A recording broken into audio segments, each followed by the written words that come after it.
The views and opinions expressed in the following podcast do not necessarily reflect those of the producers, the affiliates, or digital platforms hosting this podcast. All content is for the purposes of education, conjecture, and at times entertainment. We promote inclusiveness and diversity. Enjoy the show. Welcome to Into the Deep with Jay Costa.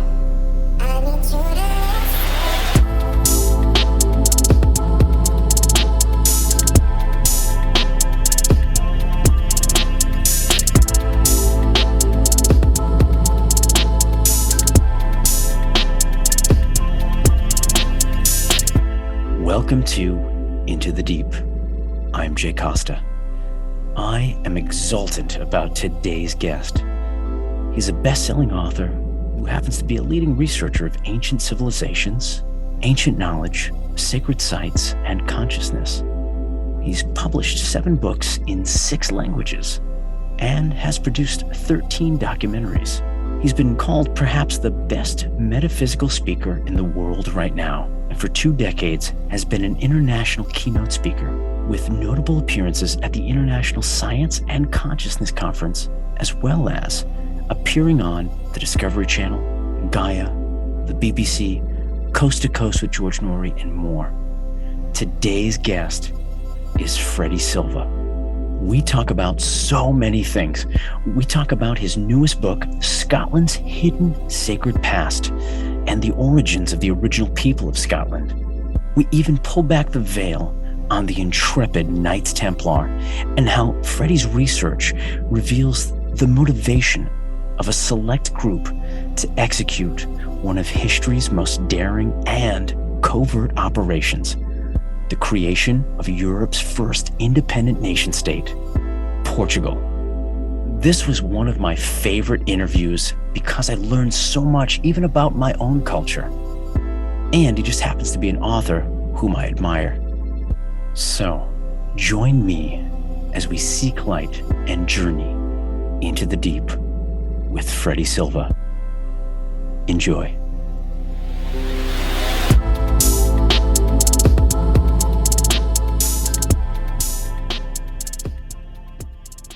But yeah, if you could share with some folks who you are and what it is you do, my friend.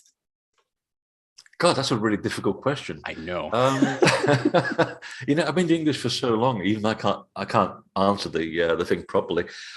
Essentially, I'm a ancient mysteries researcher. I look into restricted history, ancient systems of knowledge, and I'm a best-selling author. Now, on my 7th book, which just came out about a month ago, I've got about 13 documentaries to my name and lots of shows all around the world. So yeah, that's my wonderful job, to be able to go around the world, look at very old things, and then, trying to put them into context into our early history and see where we come from and why we inherited this sacred knowledge that we have. Absolutely.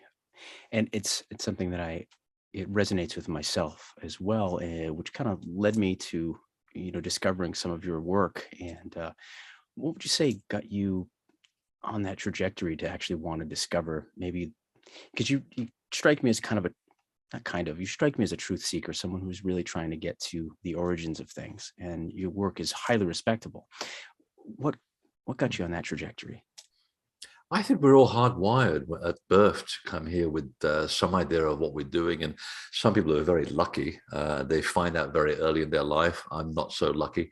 I was drawing pyramids when I was 3, but it took me a while to get through the commercial world and, fast cars, women, and, lots of money, and then realized that I was really in the wrong business. My passion was somewhere else. And if you look back on my life, I find that the moments where I was laid off or fired for having a conscience got me to, look at myself and find out, well, what is it that I really enjoy doing? And I picked up all these books on my shelf and I thought, wow, the Great Pyramid. How can I make a living researching this? Because this is much more fun. And you just take a leap of faith. And that's what I did. I just kind of lost everything and took that leap of faith. And somehow here I am 20 odd years later, over 2 decades later, still on tour, still doing what I'm doing with no plan. I don't have a plan. It's just wherever my passion takes me. wherever I see something that excites me and I feel that people would benefit from a bigger understanding of what the subject is about, that's where I go. And once you're there, there's a big rabbit hole. You disappear, and that's what I enjoy about this work, is that if you come at it without a preconceived notion of where you're going, you're bound to end up somewhere very exciting, because you're not letting your ego drive the narrative. You're letting the information and the facts drive the narrative. And that's much more interesting, because it means that you are not the story, it's the story itself. So essentially, that's how I go about figuring out all of these things and putting the pieces together. But it does require a lot of boots on the ground. It requires a lot of flying. I think at one point I was doing 67 planes a year. So I'm sorry, my carbon footprint is not fantastic. I do wish they would invent hypersonic train travel, because I love train travel. But yeah, unfortunately, that is the one downside to doing all of this in different parts of the world. It requires a lot of flying. Right. Oh, wow. It's amazing. I see, your newest book with Scotland, if I'm not mistaken. Is that your newest book, if I'm not mistaken, correct? Yeah, Scotland's hidden sacred past, which Yeah. ends up in Sardinia and Armenia. So, and Ireland as well. So it's almost like Scotland becomes the backstory, even though it began in Scotland, to find out why. We had these incredible megaliths up there. And in fact, the oldest sacred sites in Britain are in the islands of Scotland, not even Scotland itself, right on the coast of the islands. So it was an understanding of trying to find out, why would people bypass an entire island? It's a big island. And why would they go all the way to the ends of the world, where they have the worst tides on the planet? I mean, they're really quite awful. Just trying to get from the tip of Scotland to Orkney. That's about a 13-mile trip, and it's treacherous beyond belief. So what possessed people to move up there? What was driving them? And, eventually the story ends up with etymology, with DNA, and it eventually ends up in the Mediterranean and right into Armenia, one of the oldest cultures in the world. And then from that, it goes forward in time to the Scythian culture, which is a huge culture around the Black and Caspian Seas. Hardly anyone knows anything about them. And then they sort of migrated in two waves, and they end up creating the gods of Ireland and all their sacred sites of Ireland. So again, no idea where this was going. It was a project that just developed in its own right. So, but it did mean learning Armenian as a language, which is kind of fascinating and frustrating, because it's never written phonetically. And in America, where I now live, there's only one Armenian English dictionary that's actually written in Romanized script, because they have their own alphabet. And I had to work with that in order to understand what was going on in Ireland and Scotland in terms of why the place names are named the way they are. And they're totally unpronounceable and unspellable, by the way. It's not a phonetic language, so you have to tread carefully. But as soon as I began to look into this, people began to friend me left, right, and center that were Armenian. And they actually helped me. And some of these were pretty big people in the academic world. So it's funny how this magic just happens. Right on. That's wow. And who'd have thought that, going to Scotland was going to lead you back to Armenia? And I know. Wow. Even when you talk about a wee dram, when you go to the pub and have a wee dram of whiskey, a dram is actually an Armenian word. It means the same thing. So it means a small warming drink. Really? So the most famous word in the Scottish language itself is Armenian. And in fact, I was looking at the Declaration of Independence from the 14th century in Scotland, and they actually do mention their origins as having come from Scythia.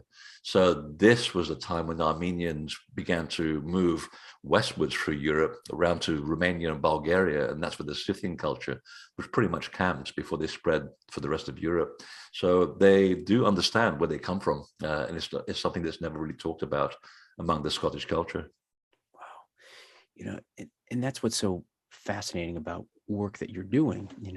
Obviously growing up, we read in textbooks, and it barely scratches the surface of things that at that time they interpret as either the truth or maybe a version of the truth. Oh, yes. Which tends to happen more often than not. Did you find, as you've been making this journey, that you've had any moments where you've just kind of had a regret that you've gone too far into the rabbit hole? No, in fact, I haven't gone deep enough. Oh, I love that. I'm curious by nature. I get easily bored as well, so my curiosity gets the best of me. No, I feel very protected. I feel very well looked after. I've had unusual things that have happened to me over the years, which I never assumed were possible, or just with a figment of people's imaginations. But I've had a lot of protection, a lot of help from people who are not necessarily in physical form, let's say. And I trust them. I really do. They have my back. It's almost as though you tap into something, a vein of truth, and then you get all the help you need. And I hear this a lot from people who work in the New Age field, who also describe the same thing. But until it happens to you, you're not really sure if people are making this up to sell books or whether it's a real thing. But when it happens to you, yes, it really is very, very true that there is a sort of a lot of help going on. But there was one moment where I was researching the Knights Templar, which I really hadn't figured out where this idea was going. And originally it was to do with figuring out the origin of my country of birth, which, as you can tell, is Portugal. The accent is all there, isn't it? And before I moved to Britain, of course.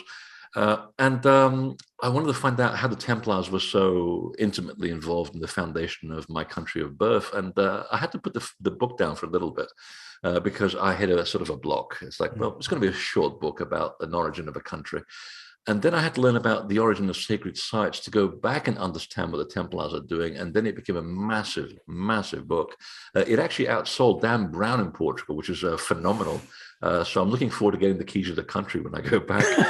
But during the search, I kind of stumbled upon the subject of the divine bloodline. And we've got now into the work of, Henry Lincoln and Lee and the other gentlemen. Holy Blood, Holy Grail. Exactly. Right. Some of my favorite researchers, and they kind of helped me a lot get the foundation for my work. So I credit them everywhere. And but the most important thing was that I stumbled upon this divine bloodline, which I had to address in the book, even though I didn't really want to go there. And then I kind of realized that if I had something that was that important, I would have split the bloodline up. The daughters of Mary Magdalene and Jesus would have been split up. They wouldn't have gone just to France or Scotland, as far as we know.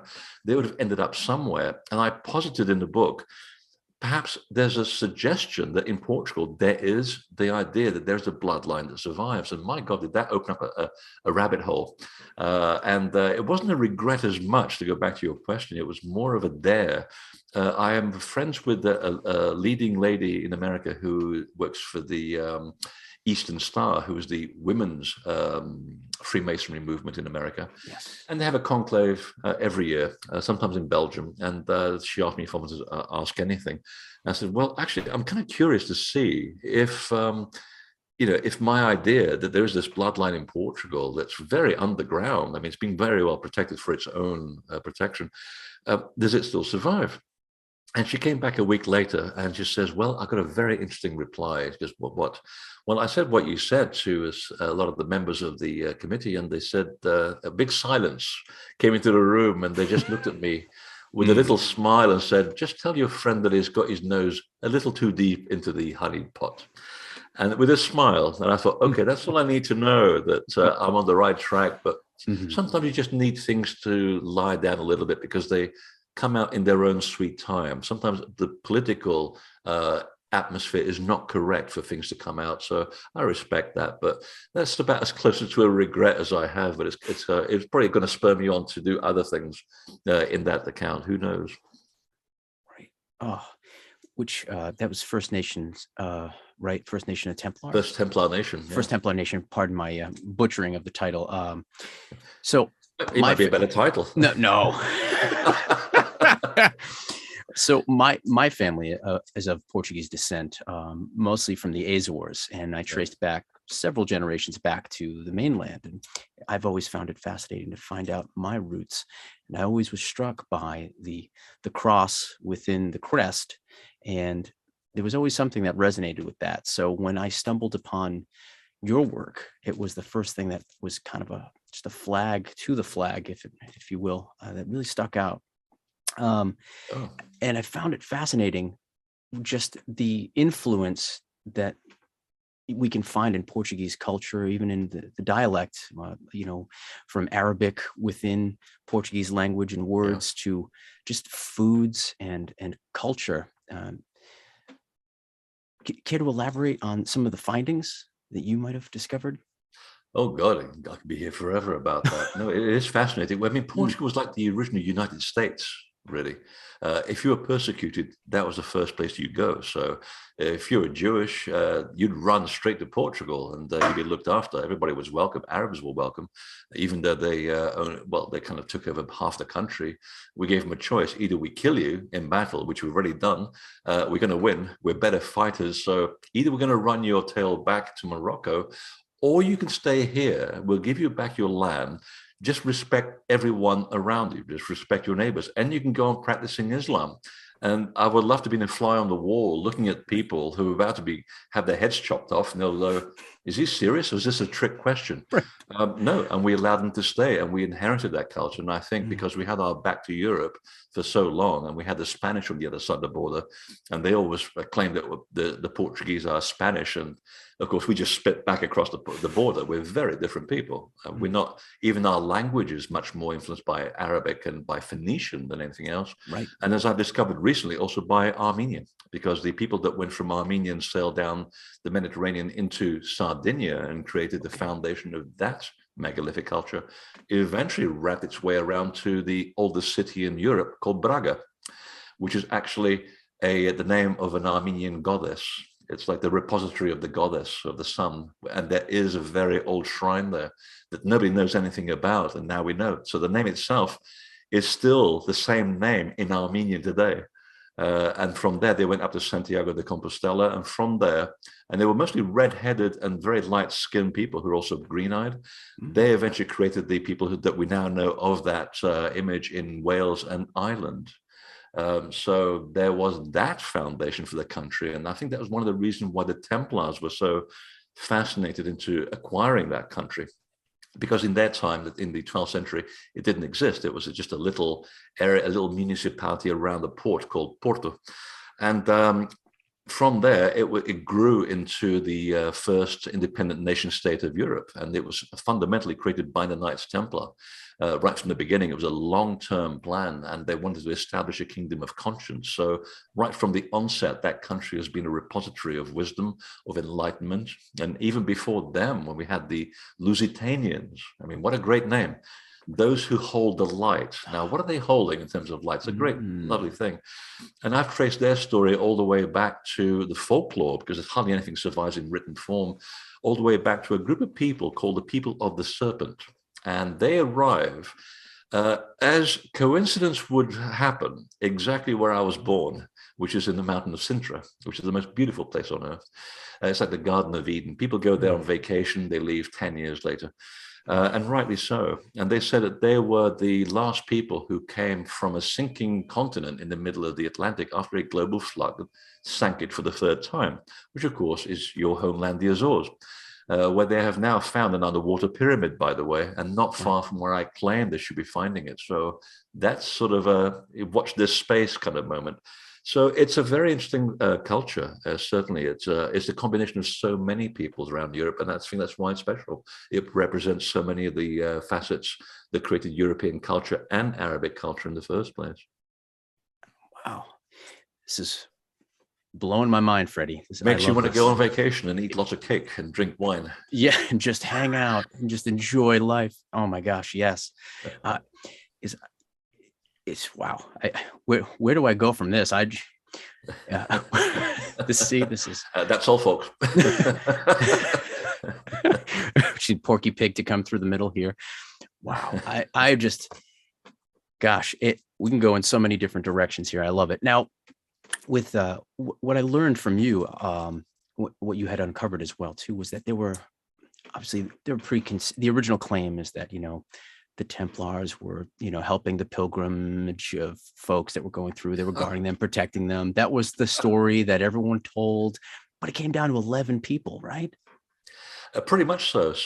And four of them were Portuguese, which is kind of interesting. I never knew that. I didn't see that one coming. I have to do Yeah, I that. mean, the fact that you had 9 or 11 people who essentially were protecting hundreds of thousands of pilgrims from sea to shrine across some of the most hostile country in the world at the time. It was very well thought through.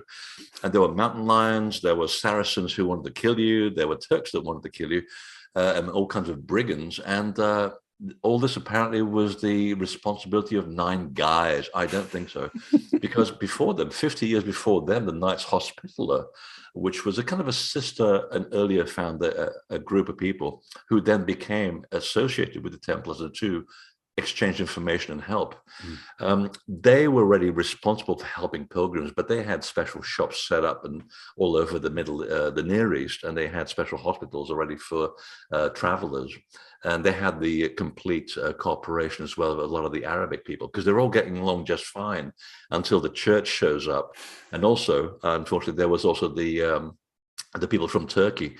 I forget the actual name that they gave them, but they were not a very nice people at all. They were quite horrible, but so was the Catholic Church as well. It's like two extremists fighting amongst each other, trying to claim the high ground if there ever was one.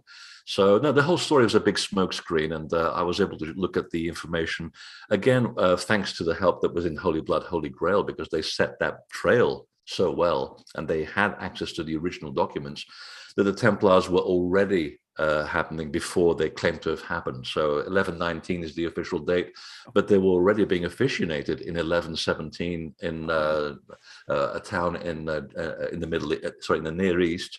And before that, I was able to find in the Portuguese archives that our first sort of Count Henrique, and they're all called Henrique or Afonso. It's very confusing. I think they've run out of names. And I found that he'd given a title deed of a castle and the property to the Order of the Knights of the Temple in 1111. Well, that's a bit of a problem because apparently they hadn't existed yet. They were still in the future, 8 years in the future. And I found other suggestions that when he came back from Jerusalem on his pilgrimage in 1104, he brought back several knights with him to Portugal, suggesting that they were already thinking about creating an independent nation state back then. And there are, again, suggestions that there was property that was handed to them. And I've gone through the actual title deeds. They're actually written on animal skin. Wow. This is what I love about my work. You actually get to look at animal skin and documents written by so-and-so to the Brothers of the Temple of Jerusalem in something like 1108. And I'm thinking, wait a minute, the Templars don't exist for another 10 years. So how can this be possible? So if you put these pieces together, it's obviously there was a clear plan. And the idea was that if you look at the Templars on a big scale, a general scale, they weren't doing much fighting. But whenever they had to fight, they did fight. But there were two groups of Templars. There was the outer group who attended to normal things, and then there was an inner brotherhood who dealt with very spiritual things, and they behaved more like an ecumenical council. They were very different. They had teachers who were definitely way ahead of everybody else in Europe in terms of learning spiritual doctrine and so forth. So these were people who had a very spiritual idea of what to do. And I suspect that they, in fact, I was trying to prove in the book that they were trying to create a kingdom of conscience away from Rome as far as they could get. And that's where Portugal comes in. So we look at the Templars in Jerusalem, we look at them throughout Europe and France and Britain, but everybody forgets that in Portugal is where everything was happening. And pretty much for a few decades, they had the run of the mill. They had complete control of to do whatever they wanted to do. In 1139, the Pope that was elected to the seat in Rome was actually a Cistercian monk, while the Cistercians were the Templars. They were one of the same people. Wow. And this is actually documented. So you have to understand the Cistercians and Bernard of Clairvaux. They had to understand what the Templars were doing, and then you get the big picture. Right. So the first thing that he does in 1139 is issue an order that the Templars are now an international organization free from being messed with by the Catholic Church. In other words, they could do whatever they damn pleased. And that's when they really took off and began to, offer the public protection, homes for the poor. They set up a social welfare system for those who were in need. They set up schools. They set up also a welfare fund so that when you got old, not retire, you never retired in those days, you just got old, they would have a place to go to, like a hospice, and they would be given some kind of comfort. So it was the world's first welfare system that was run on this wonderful spiritual doctrine, where if we benefit, then we can tithe to the other people around us so that they can benefit. So it became like a web. They started off with central Portugal as their hub. They showed by example what they were doing, and then of course people loved them for that, and that's why they became rich. People gave them whatever they could for protection, but also for their own personal development. So it's a very utopian story, but they actually succeeded in a war-torn Europe for I'd say a good 5 decades before the thing got so big that it imploded from within. They got corrupted from within because the checks and balances that they didn't have enough people to monitor who was coming into the order. And of course, they would attract glory hounds and people who were seeking profit. Sure. And that's how the whole thing became too big to manage. So technically, they weren't corrupt. They just corrupted because of the sheer weight and the scale of the project, which could not be managed. Wow. Fascinating. And in some of your studies, did you find some of the, what would you say, I guess, the lineage of this knowledge? I mean, we can go back to the Essenes or like the Cathars. Are we talking like that far back? We're going back even further. We're going like to Egypt. Oh, I thought that it was going to stop with the Essenes, because the Inner Brotherhood behaved exactly like the Essenes. In fact, if you look at how the Essenes behaved and even dressed, and how the Inner Brotherhood did, they're interchangeable. Right down to tithing, the 3-year waiting period to learn the inner traditions of the Inner Brotherhood. Because the same thing that Jesus was doing, by the way. You had to wait 3 years in order to learn the inner mysteries teachings, and then you spoke in parables. And I thought that was the end of the story. But so I pushed the envelope a little bit further. And while I was writing the book, I was actually writing another book, because the Templar book took 15 years to put together. I mean, I was going to do this properly, and I had to learn as I was going. So while this is on the side burner, I've worked out that while I was researching the origin of sacred sites, that there was another section within that dealt with inner resurrection, and it had nothing to do with Christianity. And once I put that together with what the Templars were doing in their underground crypts, where they were doing these fake resurrection ceremonies, where people were literally described as risen from the dead, I thought, wait a minute, this doesn't add up here. And this is all metaphorical, by the way, and except that when I found out that they were doing a specialist ritual where people had an induced near-death experience and literally left the body for 3 days and came back into a living body, because that's what the real resurrection is about. I pinned that onto my research into the resurrection practices of the Middle East, and then traced it all the way back to Japan in 8000 BC. And there was a book called the Kujiki, and it talks about the 17 tayi, the 17 ways, which were originally given by the gods of the Great Flood. So that's 11,000 years ago now. So when they escaped their sinking lands in the middle of the Pacific, they end up in Japan, and they give the human race, what's left of them, the 17 doctrines of how to improve yourself. And they today still form the basis of Scottish Rite Freemasonry. Well, Scottish Rite Freemasonry are the Knights Templar under a completely different name. They just changed their name in order to survive the Catholic Church. So we're talking about a tradition which spans from Japan all the way through China. Now, we call it the Tao nowadays, by the way. And eventually it goes through India, it goes into the Middle East and the Near East. So by the time the Essenes get hold of this information, they're calling it the way. So when Jesus says, "Follow me, I am the way," well, he's just given away the teaching he was privileged to. Well, Tai means the way. In fact, they call it the way of Ise, which means the way of Isis. So the Japanese tradition is also on par with the Egyptian resurrection traditions of the Osirian model, because Osiris was the risen initiate who comes back as Horus. Well, these are all metaphors for a guy or a woman who goes into an underground chamber or a box, takes a narcotic, goes away for 3 days, and sometimes 7. In the Middle East, they actually did it for 7 days. That's a long journey to leave your body. And then they would come back and they were declared risen from the dead, or just risen. And they will go out of this chamber. They'll look at Sirius or Venus rising before the equinox sunrise as the mark of the risen hero. And that story appears all around the world. It appears in the story of Quetzalcoatl, which is the same concept. Mm-hmm. It appears with Viracocha in South America. And even in 1890, around the Great Lakes, I think it was Lake Michigan or Lake Huron, there's a tribe whose name I cannot recall, who was still practicing this. Now, get this. After their 3 years of initiation, they would be put into a physical grave. They were covered with soil. The head obviously is above the ground. Sure. And they're out of the body. They've left the body. It's a very dangerous process because you've taken a poison. So you're literally comatose for 3 days. And the shaman, 3 days later, would, in order to rouse you back from the other world and get you back into your body, he would take a bag, a deerskin bag, and fill it with rocks and then pound your body with it to make sure you came back very quickly. Talking about a very uncomfortable return to the physical world, Wow. So that's what the Templars were picking up on. So when we hear about the treasure of the Templars, it wasn't about money. They were already rich to begin with, and they gave up their money. They put it in escrow in order to leave their comfortable castles to go digging tunnels in hot and uncomfortable conditions with sewers and festering blisters under Temple Mount to discover money? I don't think so. And you've got to look at the root of the word treasure, which is thesauro, which is the origin of the word thesaurus. What they were looking for was a treasure of words, not money. It was a literary treasure. And so that's where they found the scrolls that the Essenes had buried on the Temple Mount, and those scrolls had the traditions of initiation, of spirituality, and that's why it required the Templars to take them back to Belgium, knock on the door of a cryptographer in order to unravel what was in the scroll. So it had nothing to do with bank accounts or money. No. It was to do with the decrypting of very old information. And to preserve it and keep it sacred so that it didn't fall into maybe the wrong hands.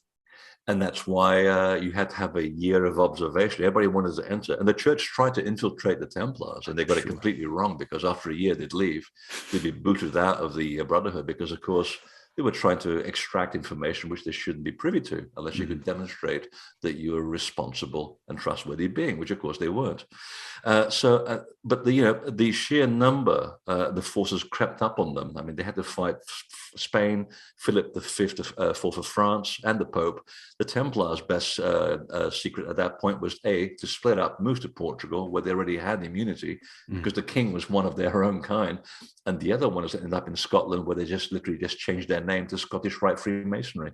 So they're still around today, and the knowledge survives with them, which is fantastic. And what's so great is that obviously there's been smear campaigns over time, obviously, for any Masonic teachings and fraternities, as well as like smear campaigns for, even the Templars even back in their day. So, no, you think so? A little bit, just a little bit.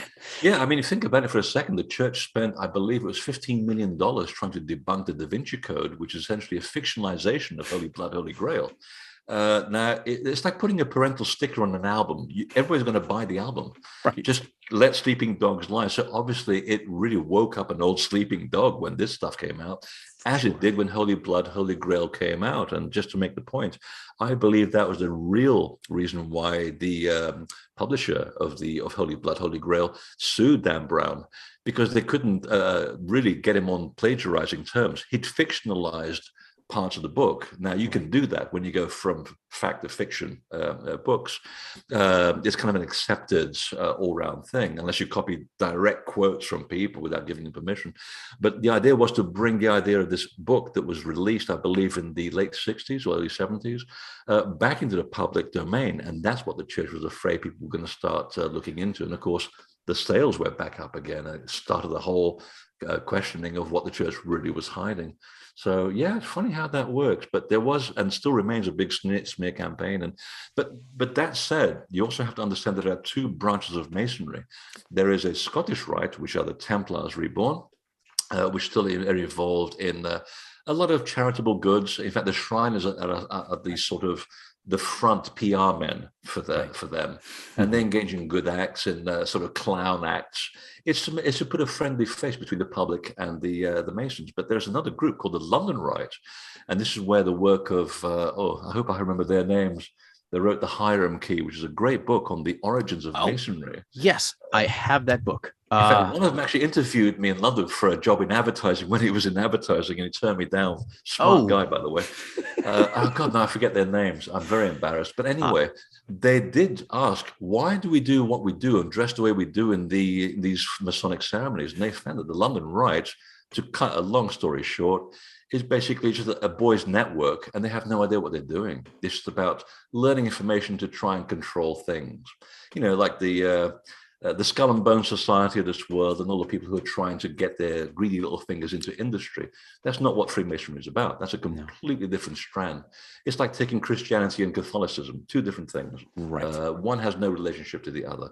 So we've got to, look at things in context and realize that there is some truth to the fact that the smearing actually is true, and the other of it is just make-believe. So you got to follow the trail of the truth, not the one that's getting into these little dark holes. Right. And that's difficult when so many belief systems have had to splinter so many different times for different reasons, whether it's to go into hiding, to protect what they have, knowledge, or even just to survive as a culture or people.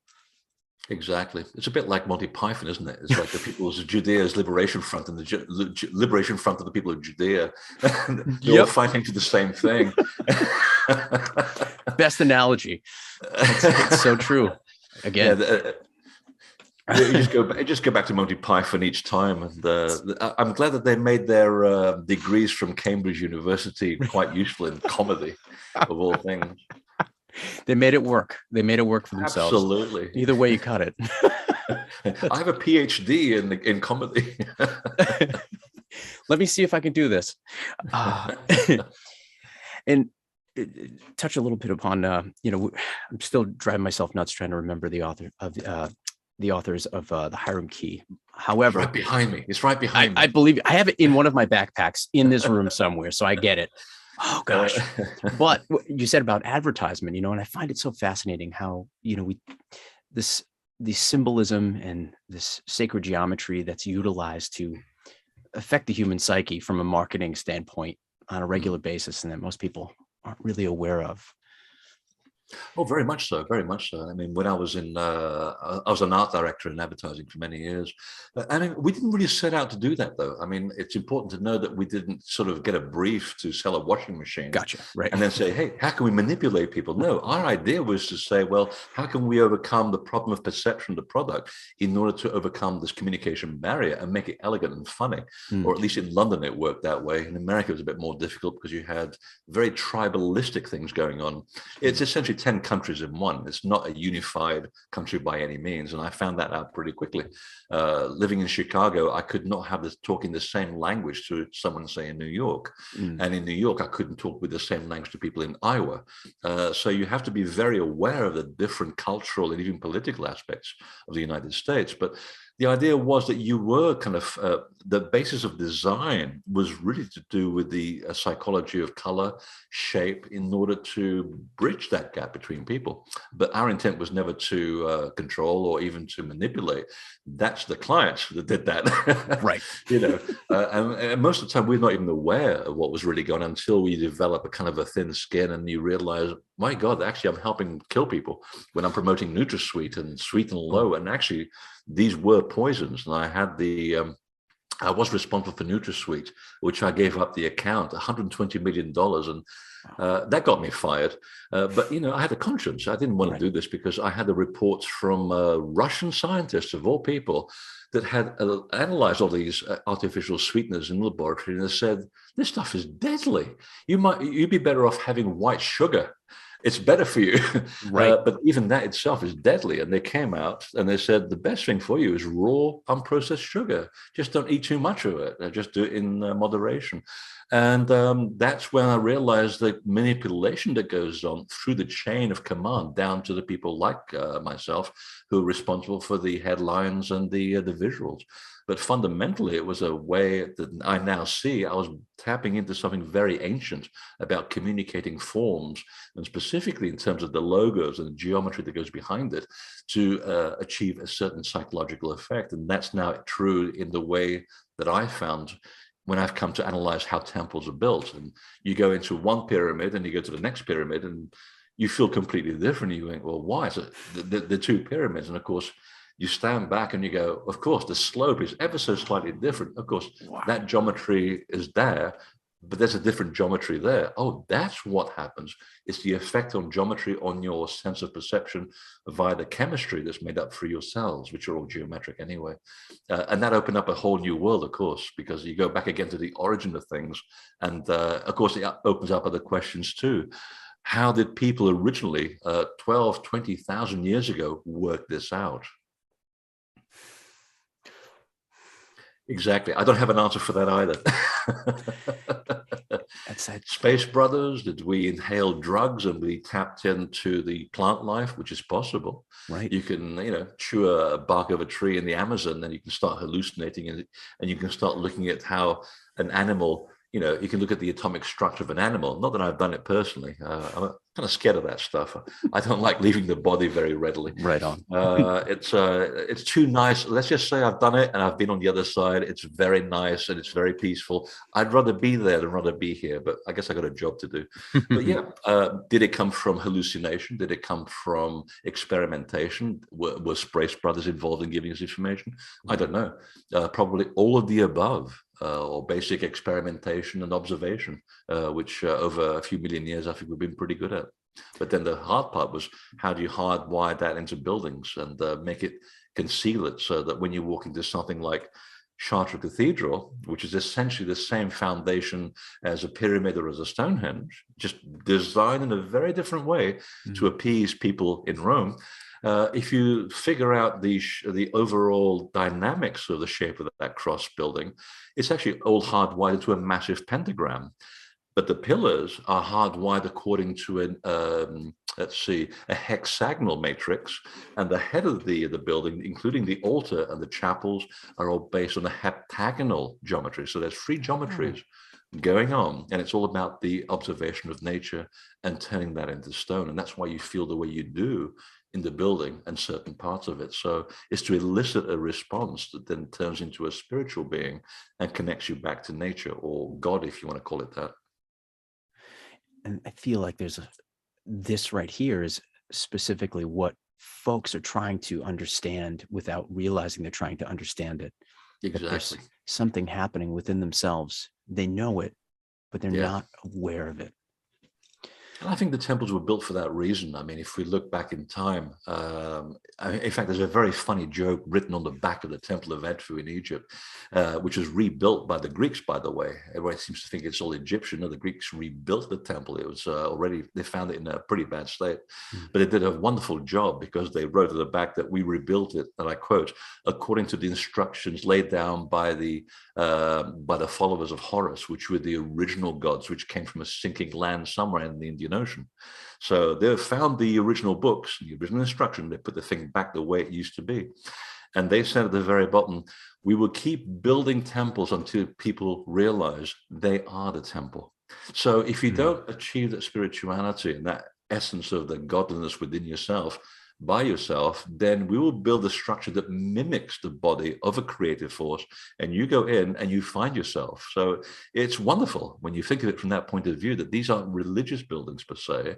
There are places where you literally are reminded of who you are. This is why you have people who go into the same building and they'll have a completely different effect on them. And I see this in my tours all the time. In fact, I'm about to leave to Egypt in a couple of months and do it all again. We've had the best time during COVID, by the way. We've taken some good precautions, and we've had the best time. The temples there's nobody there. So for us, it's been wonderful. But anyway, I watch people and I observe them. I give them very minimal instruction, because I want the experience to come from them, not from me. I'll just steer them in some direction and they'll go off and experiment. And some people come back and say, well, I had this incredible out-of-body experience. I'm totally transformed. And the other person will say, I didn't have any of that. And I'll go, well, just wait till the next one. Why? And that's what I'll do. I won't explain it. I want them to figure it out. And I watch them coming out of the next temple and they're in tears. And I said, well, here's what's going on, because this one is hardwired with a certain geometry and a certain harmonic to create a certain effect. Now, if that's what you're lacking, your body will react to that and you won't. You'll have the opposite effect. You won't like it. But now on this temple, that's a completely different chemistry that's going on in there, and it works for you, but not that person. So you've got to find your own temple. And this is why I always tell people that whenever you're feeling disconnected, just walk out and find out if there's a space where native people used to practice their teachings. And in America, it was a bit more difficult to find because the native people treated the entire land as sacred, but they felt where the hot spots of energy were. They didn't build stuff on them. They knew where they were. So here in Maine, where I have the Abenaki and many other people, you don't see anything in the land, but you know there are certain places where you just stand and you go, oh yeah, this feels really, really good, because they knew they were so intimately connected. They didn't need to build something. They could see, they could sense stuff. So if you get to that point, and you can do, anybody can do this. I mean, I thought this was crazy talk 30 years ago, that, you know, oh yes, once you start working with energy, you'll be able to douse it, and then you don't need the dowsing rods, and then you can see the energy and you can see the color. I thought, okay, crazy person. Well, now I can do it. I know where the energy is. I can see it. Sometimes I can do the color thing. I don't do it enough to get to that point, but I know the direction of the polarity of it. And so I developed my own ability that we all have and become godlike in that manner, not in terms of ego, but in terms of the quality of who you are. Because when you get to that motion, now you're interconnecting with the physical world in a very different way.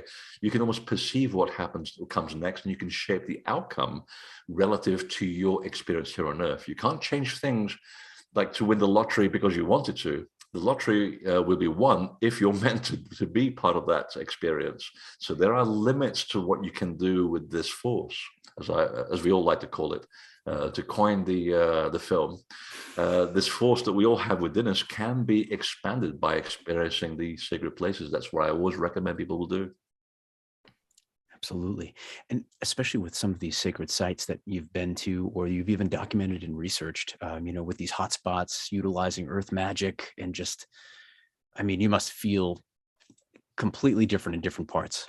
Oh, it's wonderful. In fact, I become a bit of a drug. And I always tell people that, you don't have to be there physically. You can transport your consciousness to, say, Stonehenge, and you will be there. If you believe that you are not the physical body, that you're something else surrounding the physical body, if you can get to that point, you're 50% ahead of everybody else already. If you can transpose your consciousness to a location, you are there. Being a Taurian with Capricorn rising, it's a bit more difficult for me because I have to touch it, I have to lick it, I have to eat it. That's who I am. Right. So for me to be away from the sites physically, I start getting a little bit sort of, aggressive, if you like. Something's missing in my life. I can't wait to go back and plug my fingers in.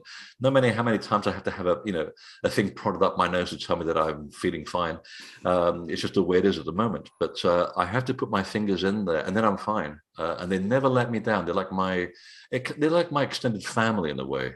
They'll challenge me, and they'll make me challenge myself and my belief systems every single time. But that's what I'm supposed to be doing for myself. They always have my back. Every single place always has my back, and I feel well there. And to put this into perspective, I've been to Egypt so many times I can't even remember now, to the point where I've built up a certain cachet in certain areas. They've been watching me, the guards. You see, I didn't know that they're very observant, to the point where one of the last trips to Abydos, which is a beautiful temple, and we get to stay right next door to it, which very few people ever get to do. So you get to spend half the day in there.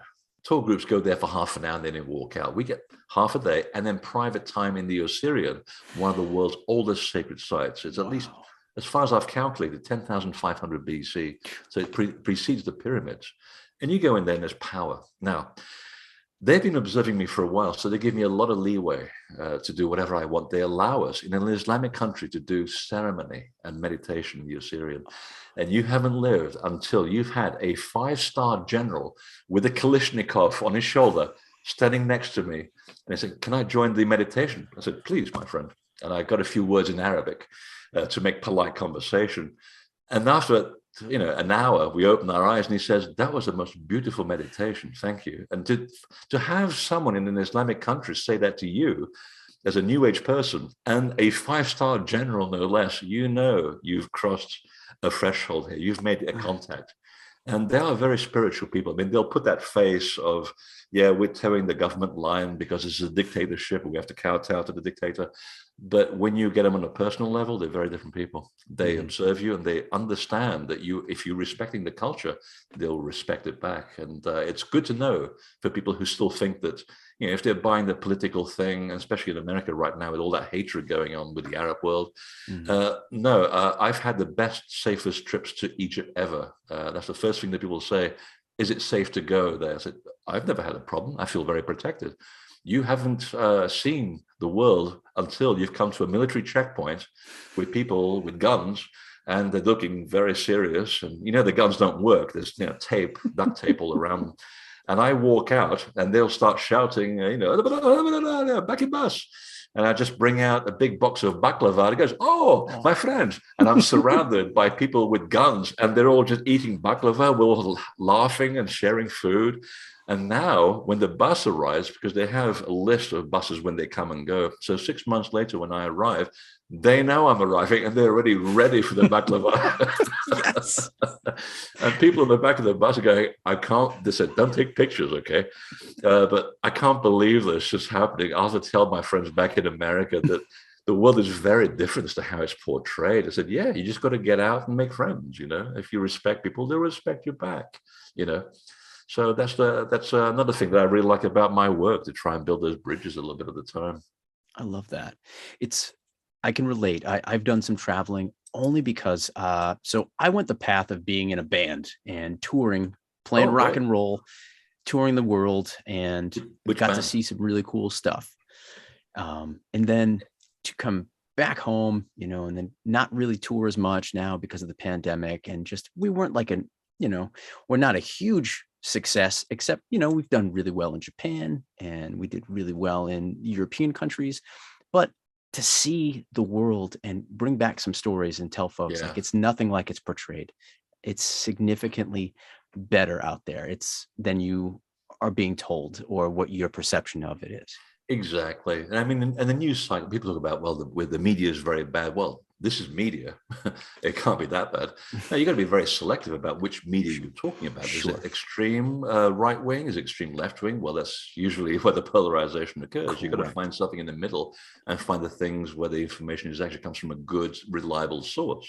And there's a lot of good, reliable sources, but they're being, again, criminalized by, and I have to say this, the far right are doing all the criminalization of things which are actually the real information, in order for you to doubt the information that you can go on to and listen to their propaganda. And it's happening in many, many places. But if you keep your head about you and find your sources, the information actually is there. The trick is not to fall into the old easy stuff about fear and condemnation and, pillaring other people who are nowhere near you to have a fight with, and you don't even have a problem with them anyway. The more you travel, the more you realize everybody else is just like us. They want what we have, and we want what they have. So again, in Egypt, it's like, oh, I love Britain, America. Blah, blah. No, you don't. I'd rather be here. Why? Well, because it doesn't cost me $600,000 to buy a 1-bedroom apartment. I don't have $3,000 of property tax. I can go and buy a shack, actually a really big shack by the Nile, for $100 and have my own water buffalo and have fresh fish every day and grow my crops. I kind of like that. And when you put it to them like that, they go, oh, so we have it pretty good. You have it pretty good. We always think it's better somewhere else. You have to make it the best that you can where you are, and then find the right tools to keep that happiness going. And it's a constant juggling act. And I find that being in the first world, as we call it, is far more difficult than being in the third world, where sometimes having not much, you have a lot, because you have a lot of peace. And I remember that when I was growing up in Portugal, I was growing up with my grandparents when I was 7, and they had no electricity. We had no toilet. If you were desperate in the middle of the night, if there wasn't a pot handy under the bed, you'd have to walk out of the house across a very cold plain, across the railway line, and put your bum naked over the ridge and hope the wind is blowing in the right direction. Water. Oh, I take a little cart and with a jug, and I drop this big bucket 150 feet into a hole. Up comes this beautifully cold water, which is perfectly preserved by and filtered by limestone. We never had a problem. And my grandparents were dirt poor. If they ever had $10 in their wallet, that was they were considered millionaires. They didn't know how to read or write. No, we had a great time. We didn't have anything, but we had each other, and we supported each other, and we lived off the land. And it taught me everything that I know today. So today I'm doing quite well. But you know what? I still pay things in cash. Drives my accountant crazy, of course. You just bought a car, like 10 grand. Yeah, where's the bill? Well, here it is, but I paid for it with cash. So you're kidding? No, I actually saved up the money, and then until I had the money, I didn't buy it. That was the one thing that they taught me. If you don't have that money in your hand, you can't afford it. So why buy it? Wait, you don't, and you've lived without it anyway. So I thought, okay. And it's funny how that stuff sticks when you're 7. It forms a great foundation. So I know that if things get a little bit awkward, I know how to survive, because I can do without most of this stuff when I really think about it. 100%. I can relate to everything you just said. My father, when he was living in the Azores with my grandparents and his 4 other siblings, no electricity, no running water, and what he taught my brother and myself is the same thing. If you can't afford it, don't have it. Like, exactly, live within your means. And in fact, most of the people from where you come from came from where my grandparents came from, in the Alentejo. Oh, same mentality. Yeah, a lot of people from the Azores are from Alentejo. No kidding. Very interesting. And you've also got all the fish you can eat, which is actually a good thing when you're in the Azores. I mean, you just plop a fishing line into the Atlantic and you just push out, bring out whatever you want. There is an advantage to that. Right? They had something going for them. And What's the name of the band, by the way? So the name of the band is Thy Will Be Done. Okay. And it's we're secular. We're non-religious, but just for the basis and the origins of that, I'm sure you would know it's older than people think it is, and where it comes from isn't care to elaborate the Egyptian origins of this? Well, the Lord's Prayer. Well, I mean, there is a book which precedes everything. They found it in bits and pieces. It's called it's not called it. It was deciphered by a woman in Britain, an academic called Eve Raymond, and she puts it into this academic book, which is like $500 a copy. They didn't publish many of them. I have a copy, and I refuse to. It won't leave the threshold of this building ever. People have been shot at if they even go anywhere near the book. It has all my notes in it. But she essentially was able to decipher the mythical origins of the Egyptian temple, and it goes back to the Edfu text. So if you can read hieroglyphs, the book is in the temple itself. It's literally in front of you. And it tells you about the origin of the gods, where they came from, the island nations where they came from. And it set up the foundation for my previous book, which is The Missing Lands, to talk about the origin of the gods, where they came from. And it was mostly based on that story. And also in New Zealand as well. They have an incredible story. And it talks about how the gods had their islands and they survived 3 catastrophes, sea levels rose, and they had learned everything that there was to know, and they brought that to the places that we know today. So Egypt, Mesopotamia, Armenia, which is a big story here, by the way, and also from the Azores to Portugal, and then through the Iberian Peninsula to the rest of Europe and so forth. So these are the hotspots of civilization. So everything that we talk about here really goes back to people like that. But it's a much more complex story, because these people in Egypt were also connected to other groups around the world, brother and sisterhoods, who behaved exactly the same way, and they were named for the same. They were all called the people of the serpent, and it had nothing to do with snakes. It was to the fact, it was like a badge of office. So if you understood and harnessed the laws of nature, which of course behaves like a serpent, the telluric currents of the earth, that was like the title of office. I'm a person of the serpent. So you understand the ways and means of how the force works. So they were everywhere around the world. There was this parallel civilization they keep talking about that finally went under with the Great Flood. So that's where it all comes from. Right on.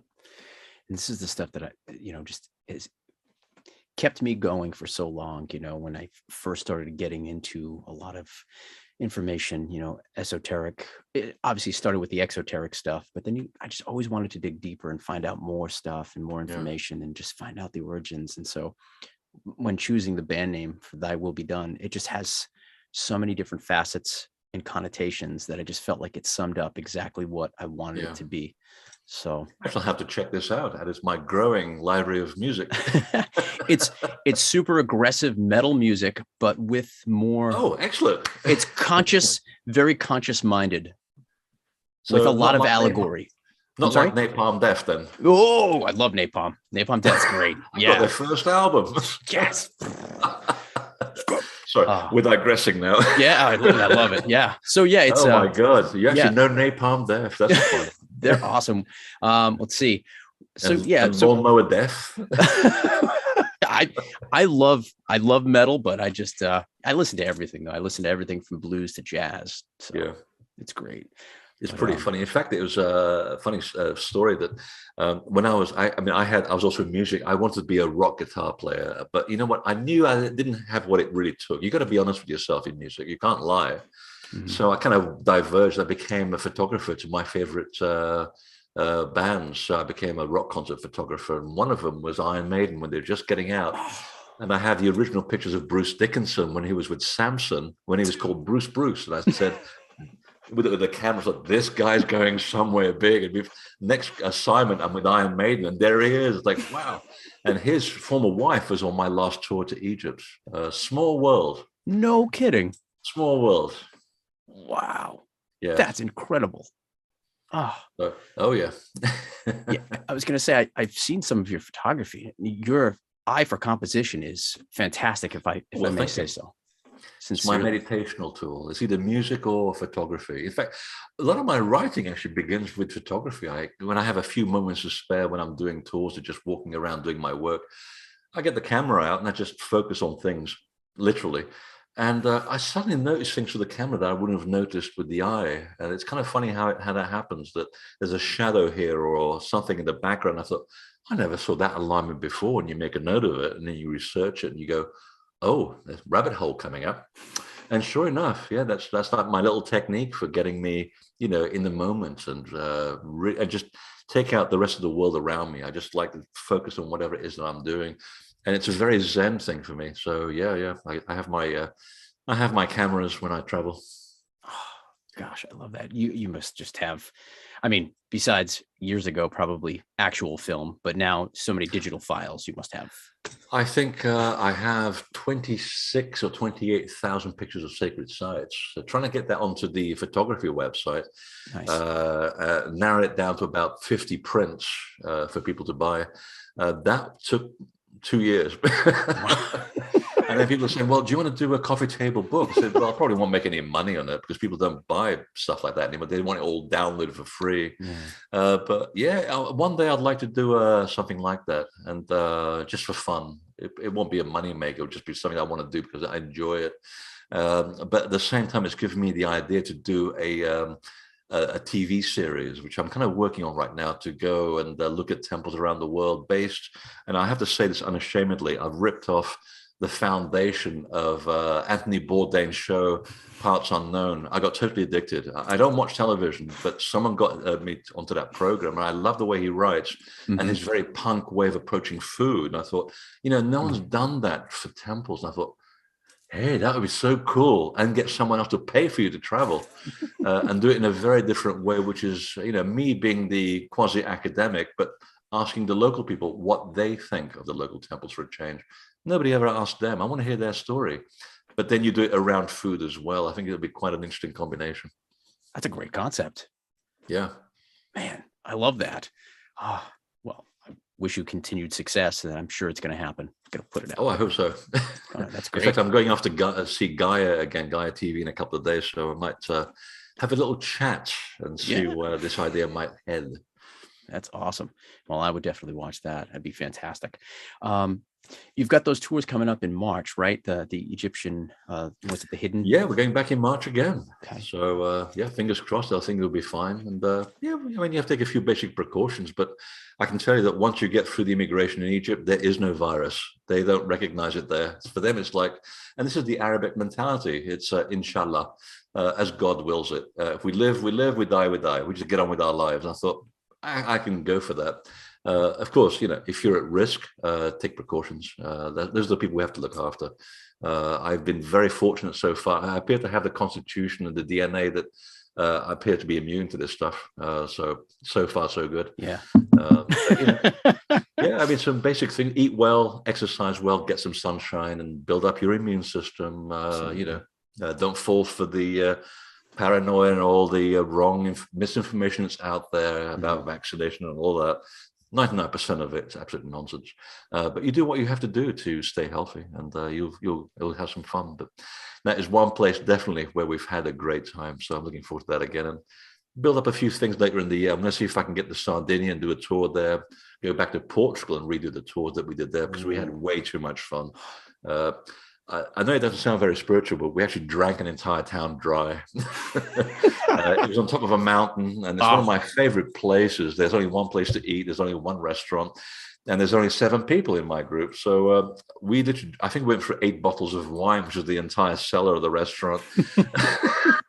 And we still went and did meditation on the top of the mountain in the middle of the night, and came back down in the morning and went back again after breakfast. And I thought, we're having way too much fun in this country. So I want to do that one again.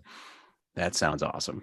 And then I want to go to the Azores as well. Yeah. And, I made some friends there. So when I wrote the last book, and I think they want me to go and look at some things which don't seem to be where they ought to be. So it would be nice again to find more evidence about Atlantis there. And I've got a couple of things. One of them is the underwater pyramid, which my namesake Freddy Silva found when he was out fishing, and he found a complete step pyramid 120 feet below the ocean, and that's exactly where it would have been before the sea level rose. And I think there'll be more close by. They've now found areas which go back to 13,000 BC, where there was the original beach. So the land literally subsided, and that was the first collapse. That was the first ice age. So we now have proof that the Azores was a big landmass 15,000 years ago, exactly as the stories say. Which is, it'd be nice to go back there. Oh gosh, yeah. Well, I'd love to know about that one. I've yet to go to the Azores. When my grandparents immigrated to this country, my father was already a boy, so he's gone back a few times, but I've not gone yet. So you should. It's from the air, it's incredible. It's just like 7 or 9 islands now. Very volatile. A lot of American friends are moving there and setting up shop yoga studios or new movements for building new communities, and they're doing quite well. And they'll get citizenship as well, which is wonderful. Wow. But a lot of people are moving there, but it is very volatile. You got to pick your islands. You got to look at the history and where the magma's going. Right. The ones that are already blown up are the ones to go for. Right. Yeah. Those are gone. Okay. Those are safe. Okay. We'll go there. Yeah. It's like when the British Armada was ported outside San Miguel. I think it was about 100 years ago. They saw some bubbles coming up out of the ocean, and they thought, "Oh, bubbles!" Next thing you know, the volcano just took out the entire British Navy, and the Azores had a new island. And they said, "I told you so." Yeah. Well, don't park the ships over there. Yeah, I definitely need to go there, and I've never been to mainland Portugal at all. Yeah. When we did our European tour, we missed Spain and we missed Portugal, but we did. Forget Spain. Not that I'm being political, of course. No, actually, and Lisbon, of course, is the European capital of culture and has been for many years. Very affordable place, lovely historical place. Oh, I think you'd find a lot of friends there, especially with metal. There's a few metalheads around there. Well, excellent. My kind of place. Even more reason for me to go. Even more reason for us to tour. Just follow Motorhead's last tour and see where they went. That will give you a good clue. Yeah. And I used to photograph Lemmy of Motorhead, and you could smell him at 50 paces. It's like, I think he had the brandy and orange as a favorite drink, and it was like, oh my god, it's a great character. Quite the combination of stuff there. Oh yeah, man. You have one DVD out, right? If I'm not mistaken. 13. Forgive me. Well, Path to Paradise, is that the newest one?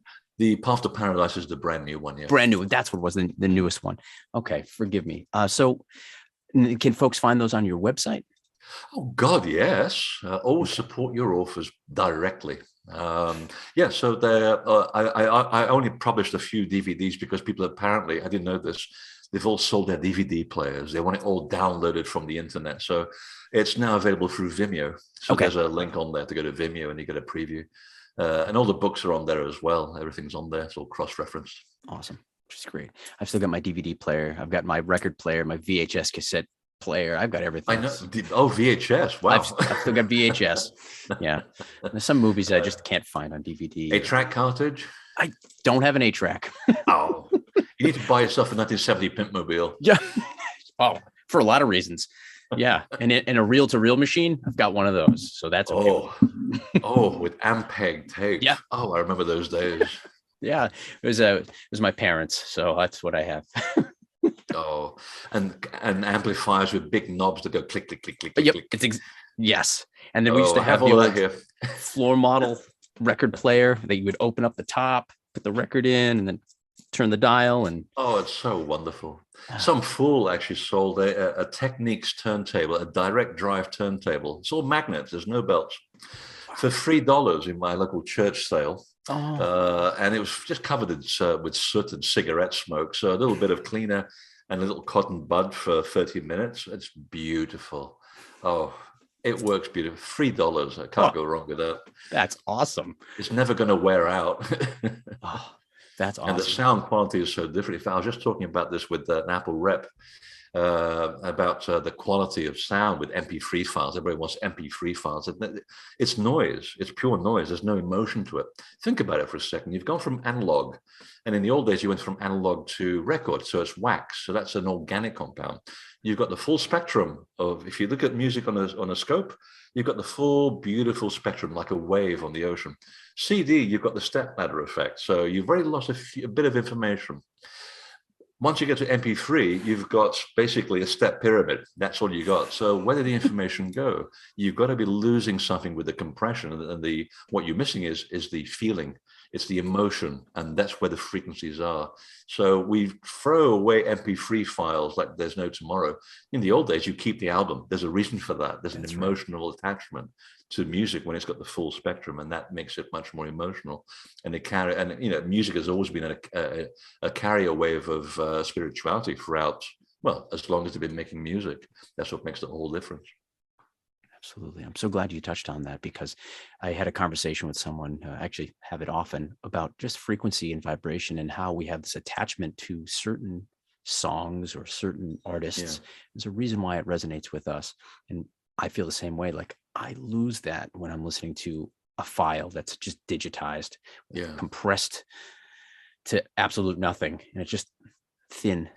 Yeah, there's no emotion in it. It's like, yes, it's sound, but it's not music. Hasn't got that component. It's a bit like Jimi Hendrix' Electric Ladyland on album, and you hear it on CD. Not the same. I can hear Jimmy sitting next to me lighting up a spliff on the CD. It's like, yeah, it's clean. All the pops have gone, but not the same.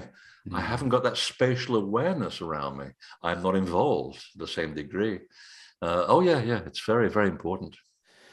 It's a thing too that I like, talking about cultures and talking about like just ancient societies and civilizations where music or sound, whether it's chanting or, whether it was tuning, geometric shapes to, within a temple to capture sound or energy, and just how vast knowledge that's out there that we don't give ancient cultures enough credit for. Exactly. And just to make the point, and probably to round up the interview, if you consider that the Russian scientists actually went, and I believe it was in the 70s, they went to Europe to measure the frequencies of Gothic cathedrals. And because they're totally into this stuff, they're light years ahead of the rest of the world when it comes to understanding the ancient past, by the way, except that so little of it is available in English. And they actually monitored people with little EEG devices on their skulls. So they stood people upright in the nave in Gothic cathedrals, which are already built on top of ancient sacred sites to begin with. So the telluric currents are already present under the building. And they found that when people played Gregorian music or Gregorian chant, which is the kind of pop music that was designed for the Gothic cathedrals, the brain waves registered 4,000% above normal waking states. You literally are connected to something bigger than yourself. So no wonder you're having a very spiritual experience in these places. And the same thing to the same degree in temples. So in the Great Pyramid, when we get it for quietly without anybody in there, if you just breathe, the whole spectrum of your voice comes back to you. All you have to do is go. It's such a finely tuned cavity that when it hits you, you realize that you're full of bullshit half the time. You literally are confronted with your own bullshit because you can't, in a building like that, you can't lie. It tells you who you are, and you do a lot of work in these places. So that's my psychotherapist, is the Great Pyramid, for example. Things have happened to me in there that I'd know was possible. And the first time I was in there, and we turned in there in the dark, just four of us, I saw people coming out of the stones, and they surrounded us. So we're in complete darkness, and the four of us can see people coming out of the stones and surrounding us. And that was a great moment where I quit my day job. That's where it all really began. I thought, wow, that's surreal. It didn't come from me. We all experienced this. That's just, you had a shared experience, so we know it was real. And it was all to do with you opening your heart to the room, hitting the right vibration. And again, I didn't know what I was doing. I just felt like I knew what to do, and what I was doing was correct because my heart was in it. My passion was in it. I didn't have the understanding intellectually of what was going on or what could be possible. And that was the result. And that's where my work really took on and took off to this very moment. So it's very important to get that, connection between you and your honesty and the sacred environment, and then let things happen. And magic takes over. And that's when your life becomes interesting. Oh, wow. I can't thank you enough. This has been a wonderful thank you for time. having me. Oh, no, I'm honored. Where can I'm going folks to buy find all your albums? We had taken down a lot of our albums off of the streaming sites and only left like a few songs up to try and encourage folks to come out to shows and purchase, physical media. But I think it's a good idea. I think there's a whole generation of people who've been exposed to getting things for free. That's not how we work. Right. These things take time and effort, and music even more so, because you can share files easily.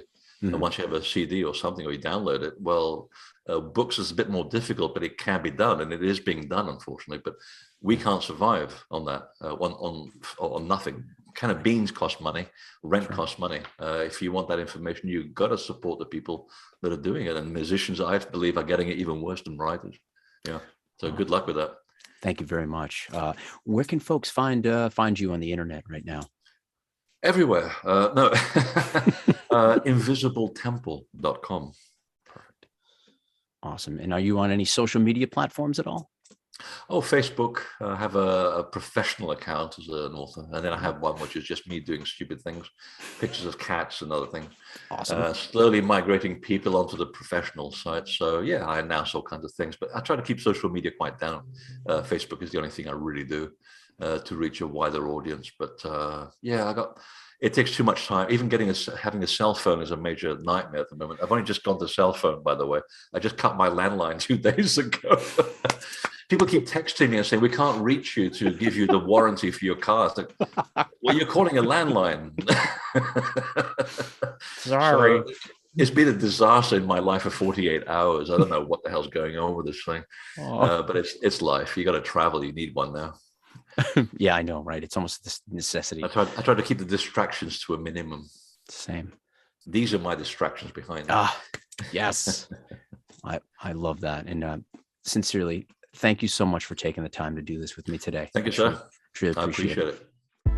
And there you have it. I learned so much in that conversation with Freddy Silva. We talked about Freddy's newest book, Scotland's Hidden Sacred Past, where he presents startling new evidence on the origin of ancient sacred sites and even connects them to a race of gods from Sardinia and Mesopotamia. We also learned how one of the most famous words in Scottish, dram, has its origins in the Armenian language, and how even their Declaration of Independence from the 14th century mentions their origins as having come from Scythia. We also learned the unknown origins of Templar history, which Freddy's research revealed the motivation behind a small group of individuals to create a country from scratch. far from the grasp of the Vatican, where they taught an initiation ritual that was practiced in Egypt over 4,000 years ago, where these initiates were declared risen from the dead. It was a secret that the Templars protected to the death. We even talked about how off the coast of the Azores, where my family's from, where there may be evidence of the lost civilization of Atlantis there. I find that fascinating.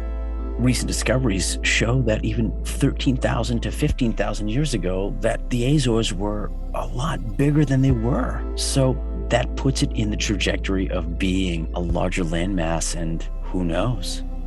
We even got into discussions about metal. I mean, this is awesome. Freddy Silva? Heck yeah. We talked about Napalm Death. We talked about Iron Maiden. We talked about Motorhead, and it was great. I would love to see those photos someday that Freddy has of the early days of Bruce Dickinson, when he was known as Bruce. I thought that was so cool. If you're looking to find Freddy Silva on the internet, go to invisibletemple.com. Freddy's got some fantastic books out right now, especially his newest one, Scotland's Hidden Sacred Past, as well as the book that introduced me to Freddy Silva, which is First Templar Nation. I would also implore you to check out The Lost Art of Resurrection, The Missing Lands, The Divine Blueprint. Gosh, I could keep going on. I can't thank Freddy Silva enough for joining us on this podcast. If you want to follow us on Instagram, you can find us at itd.jcosta, and we're on Twitter at itd_jcosta. If you're watching this on YouTube, hit that like button, subscribe to the channel, hit that notification bell, and until next time, take care of one another and keep thinking for yourself.